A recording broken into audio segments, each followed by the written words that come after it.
안녕하세요.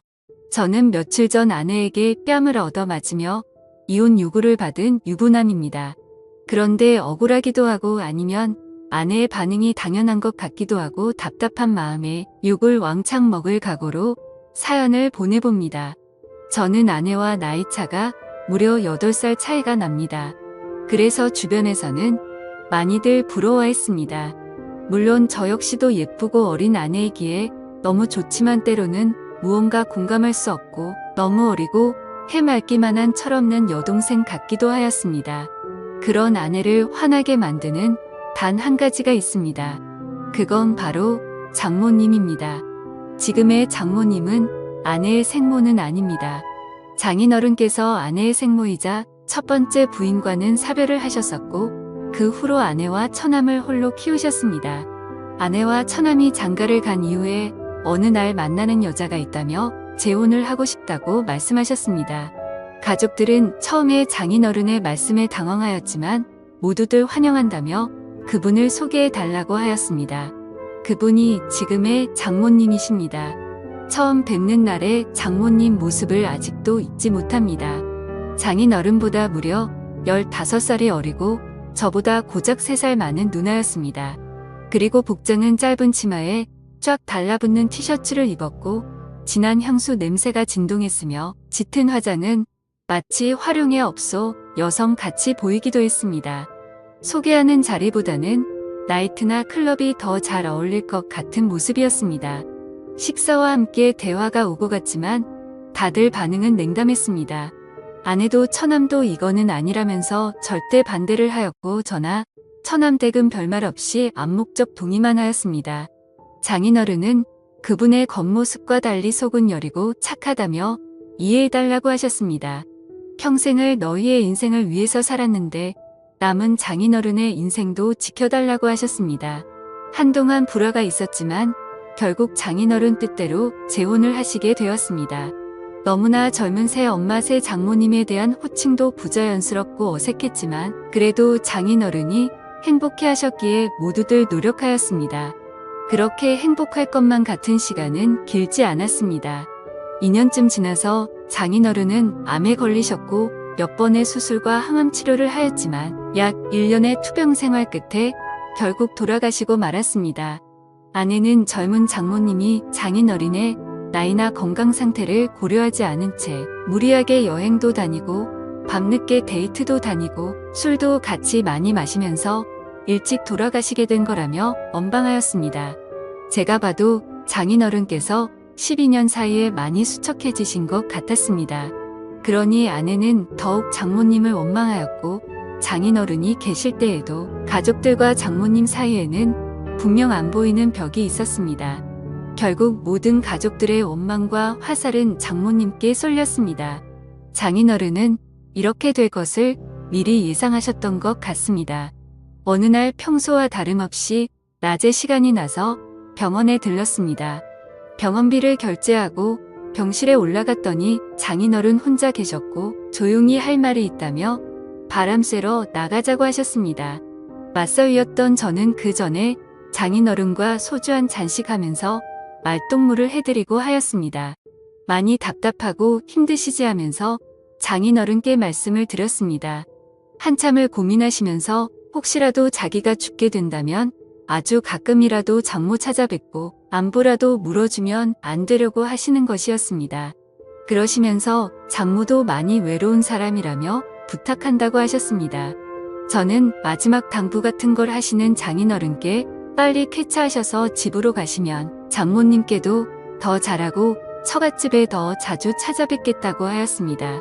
자네만 믿는다며 저한테 여러 번 부탁을 하셨습니다.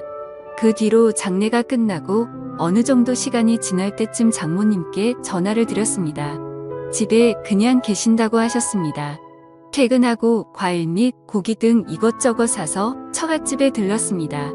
아내 보고 같이 가자고 하면 불같이 화를 내며 안 갈 것이 뻔하기에 퇴근길에 혼자 갔습니다. 장모님께서 말을 안 한 지 사람을 안 만난 지 며칠이 지났는지 모르겠다며 반갑다고 하셨습니다. 장모님도 많이 수척해지시고 예전과 달리 얼굴에 그늘이 가득했습니다. 장모님의 이런저런 넋두리와 저녁 식사를 마치고 다음에 또 오겠다고 인사를 드린 후 나왔습니다.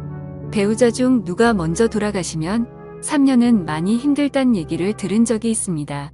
그래서인지 더 고맙다고 자주 놀러오라고 하시는 모습에 마음이 아팠습니다. 그날 이후 3일에 한 번씩은 꼬박꼬박 전화를 드려서 집에만 계시지 말고 친구도 만나시고 나들이도 다니시라고 말씀드렸습니다. 살 곳도 만날 사람도 없다며 그냥 집이 좋다고 하셨습니다.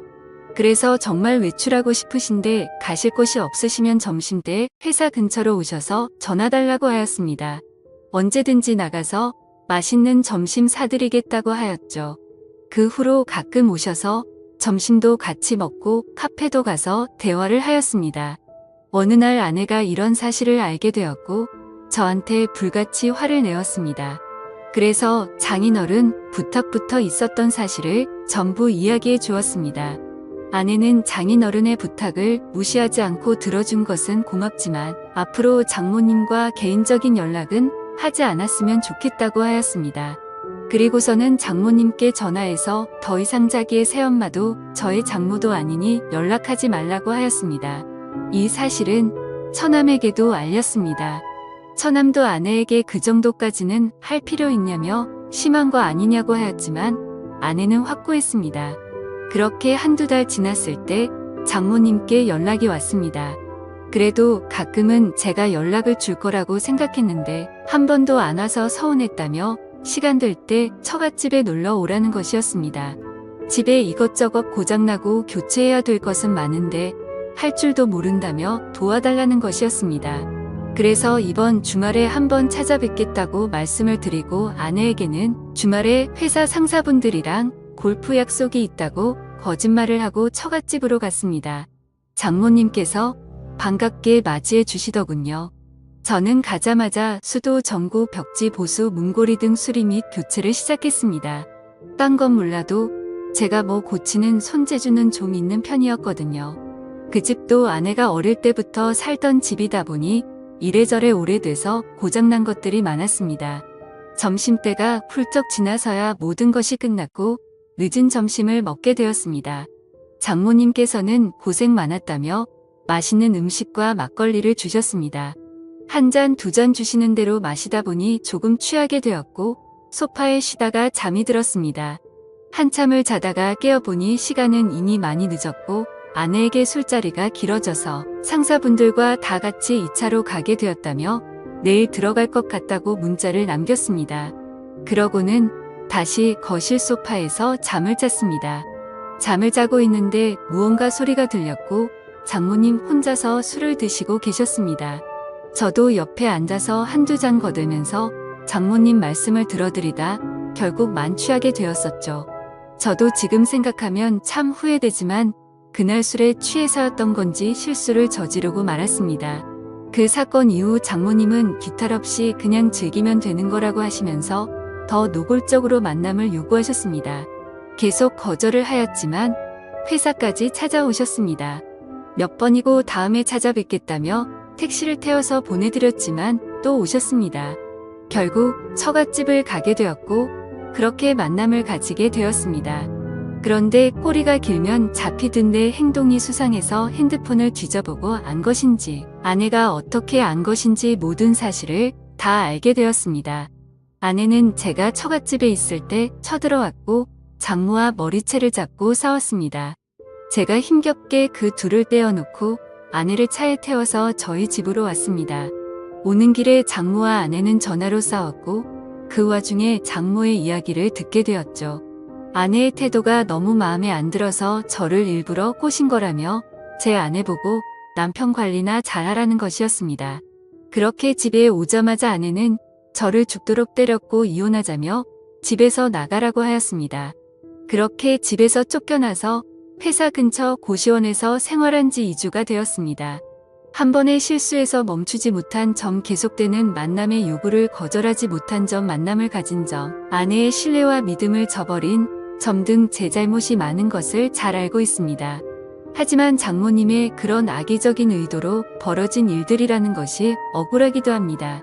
어떻게 보면 저도 당한 경우인데 아내는 무조건 이혼을 요구하고 저는 어떻게 해야 할까요?